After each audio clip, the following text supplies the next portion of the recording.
So Andrew and I first met in the fall of 2014 when I convinced my coworker to move into my apartment complex, and he happened to move into Andrew's room.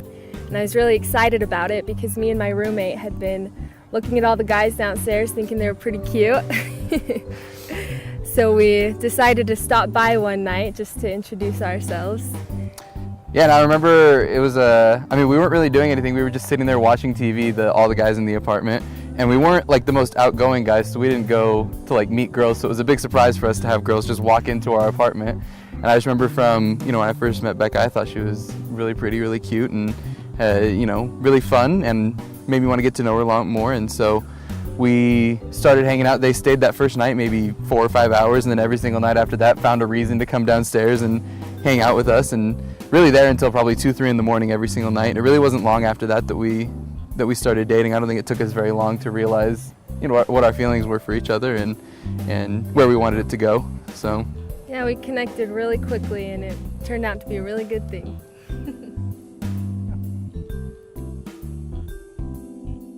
So I realized that I was in love with Becca kind of on accident. I was having a conversation with a roommate, and we had talked previously about how important it was for the people that we dated to have something that they were passionate about, something that was important to them in their lives.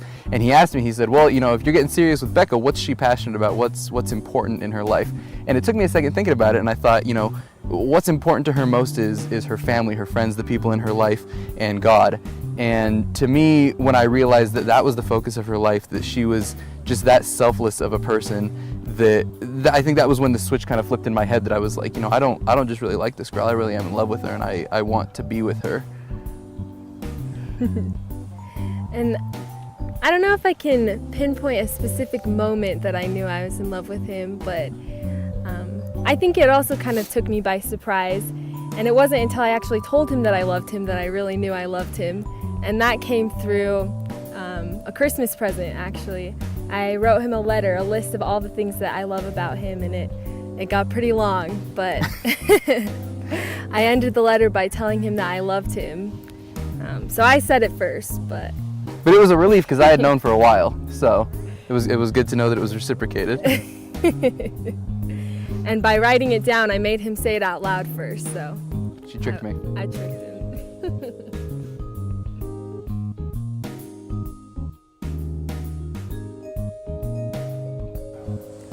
So a few months after we'd been dating, I knew and realized that I needed to serve a mission. And this was probably the biggest and hardest decision that I've ever made in my life, because I knew that I loved Andrew, and I knew how important he is in my life. And I was making a decision to leave him for 1.5 years to go and serve God. And that was a really, really difficult decision.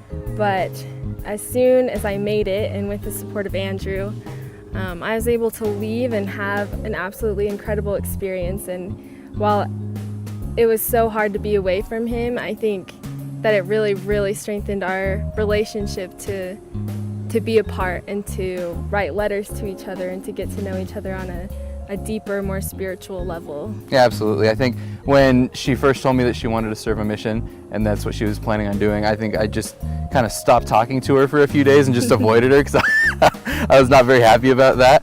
But over the months and weeks of talking about it and realizing that that's what needed to happen and that it was the right thing for her to do, once I came to that realization, I just kind of had to accept it and had to come to grips with that. And I agree. I think that her being gone and us needing to, I guess, have more limited communication, and it definitely made me value our relationship more and value how important she is in my life. And we learned a lot about each other. We got to know each other on a much deeper level because it was everything through letters. Everything was spiritual. Everything was personal, and I think that really, really strengthened our relationship.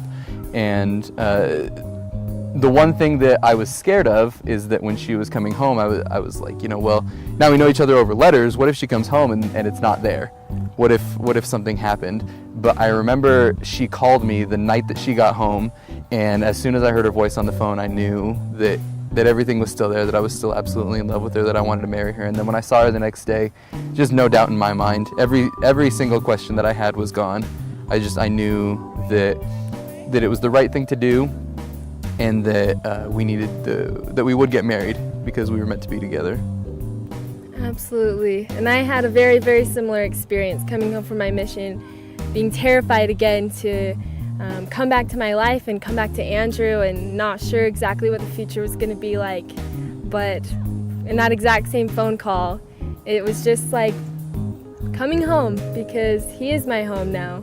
And it was so easy and so natural to come back to him and to realize that I love him even more now because of the person that he's become and because of the person that I've become while I've been gone. It's just helped us create a much better life, and I'm excited to see how those lessons will continue to help us in the future. So I think one of the main reasons why I am so sure about marrying Becca is because of the future that I see for us together.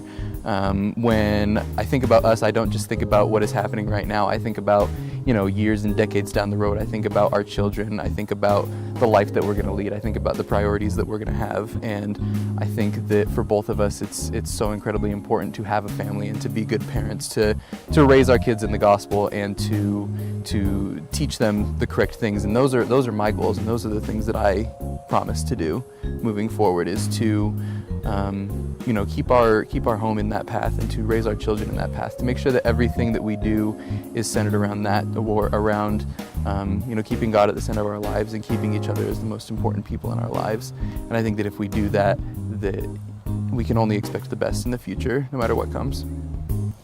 I think that's one of the things that I love the most about Andrew, is that he really does keep his promises, and that when he commits to something, he is going to follow through. And I love that so much about him, and I feel the exact same way about our future, that I know that if I have you by my side, that things will work out and we'll be able to figure things out together. And I want to have a family with you, and I love that our priorities are the same and that we want the same things. And I can promise you too that I will stick by you forever, and I'll be by your side and help be the best parent that I can be and the best wife and mother that I can be for our family.